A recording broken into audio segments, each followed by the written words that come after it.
ಅಲ್ಲಿ ಎಷ್ಟು ಸರಿ ನೀವು ಹೋಗಿ ದರ್ಶನ ಮಾಡಿದ್ರು ಹಾಂ ಅಷ್ಟೇ ಸಮಾಧಾನ. ಹಾಂ ಇನ್ನೊಮ್ಮೆ ಬರ್ಬೇಕು ಅನಿಸ್ತದೆ, ಹಾಂ ಹೌದು ಇನ್ನೊಮ್ಮೆ ಬರ್ಬೇಕು ಅನಿಸ್ತದೆ. ಮತ್ತು ಒಂದು ಹಾದಿಗಳಿಗೆ ಹಿಡಿಸ್ತದೆ ಅದು ನಮ್ಮನ್ನು. ಅದು ಶಿಷ್ಯಂದನ್ನು ತಯಾರು ಮಾಡಿ ಬಿಟ್ಟಿದ್ದಕ್ಕೆ ಇವತ್ತು ಅದು ಬೆಳಗ್ತಾ ಇದೆ, ಪ್ರಪಂಚದಾದ್ಯಂತ ಬೆಳಗಿಸ್ತಾ ಇದ್ದೀರಿ. ಅದು ಏನು ಮೋಸ್ಟ್ಲಿ ಅದು ಅವ್ರಿಗೆ ಗೊತ್ತಿತ್ತು ಅನ್ಸುತ್ತೆ, ನಿಮ್ಮನ್ನು ಎಲ್ಲಿ ಬಿಟ್ಟಿಲ್ಲ, ಅದಕ್ಕೆ ವೆಂಕಟೇಶ್ವರನ್ ಕರಿ ಇರಬೇಕು. ಮತ್ತು ಅವ್ರಿಗೆ ತ್ರಿಕಾಲ ಜ್ಞಾನಿಗಳು ಅವರು ಏನ್ರಿ ದೊಡ್ಡವರು. ಹಾಂ ತ್ರಿಕಾಲ ಜ್ಞಾನ ಅವರು. ಮತ್ತು ಅವ್ರಿಗೆಲ್ಲ ಮಹಾತ್ಮರು. ಒಂದೇ ಮಾತನಾಗ ಹೇಳ್ಬೇಕಂದ್ರೆ ಹಾಂ ಅವ್ರಿಗೆ ತಿಳಿಲಾರ್ದ ವಿಷಯನೇ ಇಲ್ಲ. ಇಲ್ಲ ಅದಕ್ಕೆ ಅವ್ರಿಗೆ ತ್ರಿಕಾಲ ಜ್ಞಾನಿಗಳು ಅಂತಿದ್ರು. ಹಾಂ ಹಾಂ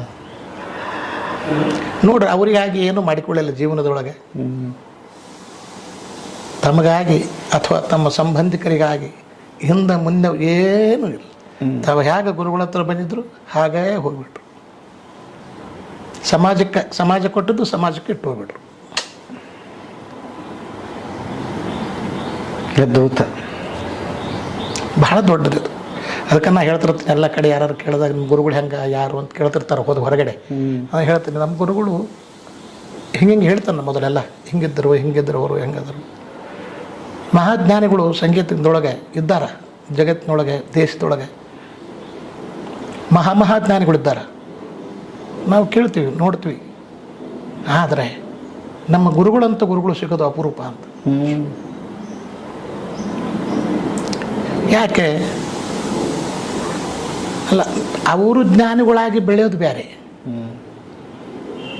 ಏನೂ ಗೊತ್ತಿಲ್ಲದವನಿಗೆ ಜ್ಞಾನಿ ಮಾಡೋದು ಬೇರೆ.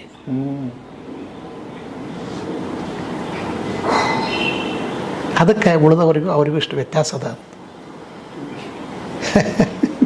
ಇಲ್ಲ ಅಂದರೆ 5ನೇ ಕ್ಲಾಸಿನ ಹುಡುಗ ಹಿಂಗೆ ಕುತ್ಕೊಂಡು ಮಾತಾಡೋಕ್ಕೆ ಸಾಧ್ಯವೇ ಇಲ್ಲ. ಅಲ್ಲ, ಇಲ್ಲಿ ಕಠಿಣ ಅದು. ಆಮೇಲೆ ತಂದೆ ತಾಯಿನೂ ಪುಣ್ಯ ಇರುತ್ತೆ ಸರ್. ಇರ್ತದೆ ಅಲ್ಲ, ಇರ್ತದೆ, ಖಂಡಿತ ಇರ್ತದೆ. ತಾಯಿ ತಂದೆಗಳು ಅವರು ಒಳ್ಳೆಯದನ್ನೇ ಮಾಡಿರ್ತಾರೆ.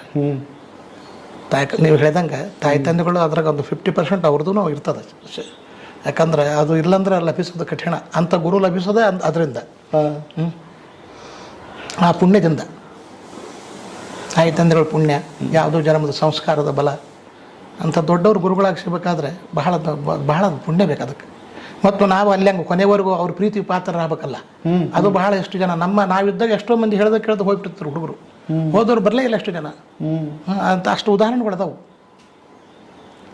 ಅದನ್ನು ಭಾಗ್ಯ ಬೇಕಷ್ಟೇ, ಪುಣ್ಯ. ಅಲ್ಲೇ ಕೊನೆಯವರೆಗೆದ್ದು ಅವ್ರ ಆಶೀರ್ವಾದ ಪಡ್ಕೊಂಡು ಹೋಗಿ ಜೀವನ ಮಾಡೋದೇನದಲ್ಲ. ಇನ್ನು ನೋಡ್ರಿ ಸರ್, ಒಂದು ಮಾತು ಹೇಳ್ತಾನೆ, ನಾವು ಸಂಗೀತ ಕಲ್ತ್ವಿ ಏನೋ ಆಯಿತು, ಬಂದ್ವಿ, ಹೊರಗೆ ಬಿದ್ವಿ, ಜೀವನ ಆಯ್ತು. ಕೆಲವು ಹುಡುಗರು ಸೇವೆ ಮಾಡಿದ್ರು ಬರೀ ಒಳಗೆ. ಅದ್ದವ್ರದ್ದು ಮಡಿಯಿಂದ ನೀರು ತರೋದು, ಅವ್ರ ಬಟ್ಟೆ ತೊಳೆಯೋದು, ಅವ್ರಿಗೆ ಪೂಜೆಗೆ ವ್ಯವಸ್ಥೆ ಮಾಡೋದು, ಅಡುಗೆ ಮಾಡಿಕೊಡೋದು. ಅಂಥ ಹುಡುಗರು ಅವರು ಬೇರೆ ಏನು ದೊಡ್ಡ ವಿದ್ಯಾವಂತರಾಗಲಿಲ್ಲ. ಅವರು ವೈದಿಕತ್ತೂ ಅಷ್ಟಕ್ಕಷ್ಟೇ ಇಡೀ ಜೀವನ ಅದ್ರ ಸೇವೆ ಮಾಡಿದ್ರು ಅವರು. ಇವತ್ತು ಅವರು ಎಲ್ಲರಿಗೂ ನೌಕರಿ ಆಗ್ಯಾವು, ಚೆಂದಾಗಿ ಜೀವನ ಮಾಡ್ಲಿಕ್ಕತ್ತಾರ. ಗುರುಗಳು ಹೇಳ್ತಿದ್ರು ಅವರಿಗೆ, ಕೊನೆಗೆ ಆಶೀರ್ವಾದ ತೊಗೊಂಡು ಹೋಗ, ನೀನು ತಿಳ್ಕೊಬೇಡ, ಏನು ಕಲ್ತಿಲ್ಲ, ಏನು ಬರಲಿಲ್ಲ ಅಂತ ಮನಸ್ಸಿಗೆ ಹಚ್ಕೋಬೇಡ, ನೀನು ಎಲ್ಲದಕ್ಕಿಂತಲೂ ಚಲೋ ಸೇವೆ ಮಾಡಿವಿ, ನಿನಗೆ ಒಳ್ಳೇದಾಕತ್ತೆ ಹೋಗೋ. ಹಿಂಗೆ ಹೇಳಿ ಕಳ್ಸ್ಯಾರ. ಅವ್ರಿಗೆಲ್ಲರೂ ಹಿಂಗೆ ಇದ್ದಾರೆ ಇವತ್ತು, ಹಂಗೆ ಜೀವನ ಮಾಡಕತ್ತಾರ.